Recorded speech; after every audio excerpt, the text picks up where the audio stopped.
pretty sure it's easier to give birth than to take a hard drive out of an iBook clamshell. I hope you guys found that information useful. So with that, thank you guys for watching.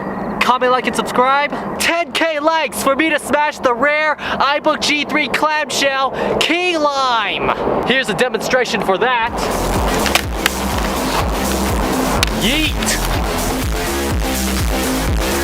And I'll see you guys later. Bye.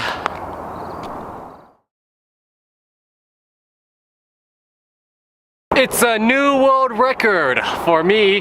3 laptops smashed at once. My second new world record is probably gonna be longest cleaning time. Oh, why did I do this?